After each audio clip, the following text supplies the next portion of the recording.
Mr. Chairman, thank you. Let me join my colleagues in congratulating you on your ascension and look forward to working with you. I forgot to congratulate you, sir. I didn't hear what Senator Reed said. I said I forgot to congratulate you. Oh. I'm sorry, Your Honor, Your Reverence. If any words that you didn't use, I would use, Mr. Chairman. We're delighted to work with you in this subcommittee and on the full committee, and I look forward to one of my goals has been to make sure that we do everything we can to get the United States Senate to function.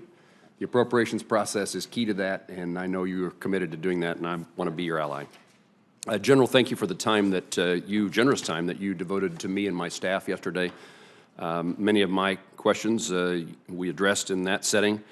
Senator Durbin raised one of the topics my staff tell me in my absence. He asked about the Aegis shore site in Poland, and I just would add my concern. This is a bit of my past role as chairman of MILCON and the ability to get these projects done on time. 2 years down the road, that's a problem, I assume, in Europe, but if it was elsewhere, it may be even more of a problem. And I would encourage you to tell us and for you to pursue every opportunity to get the Army Corps of Engineers and others to do their work in a way that brings these projects in on time. And I will, having not heard Senator Durbin, but trusting his judgment, I associate myself with what he had to say about this topic. Thank you. Let me turn to the F-35 ballistic missile defense mission. General, how does MDA's ballistic missile defense mission benefit from the F-35 platform and the Air Force's F-35 distributed aperture system? Are there opportunities for synchronizing this concept with other platforms and industry partners in developing technologies for the F-35 today?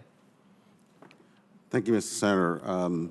We see that deployed capability as if not a game changer, a significant contributor to future ballistic missile defense capability. As I was talking with the Undersecretary of Policy, Secretary Rood, he suggested, and I immediately agreed with him, that just about any AOR that we would need to deploy to mitigate a conflict, platforms such as the F-35 will be present. Platforms with significant capability, you mentioned the DAS.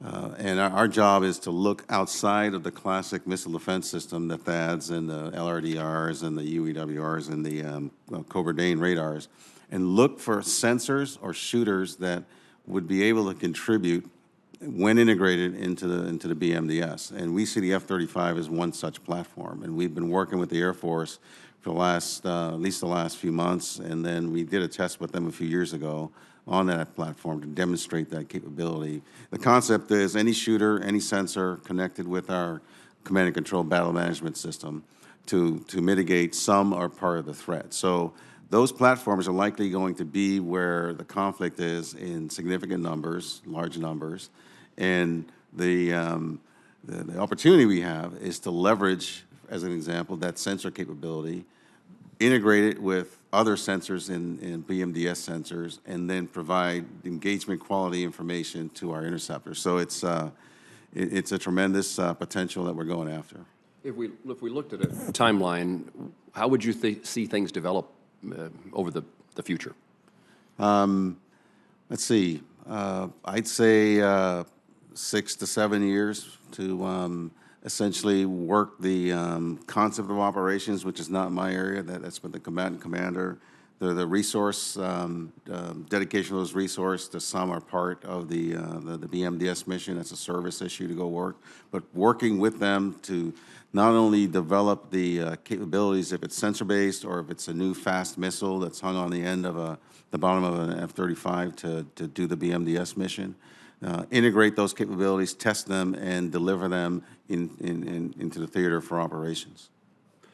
General, thank you. I'm going to submit to you for your written response issues related to MDA's need for, or your evaluation for need for future-based launch services. And we had a bit of that conversation yesterday, and I'll just submit that in writing and ask that you respond to me and the subcommittee.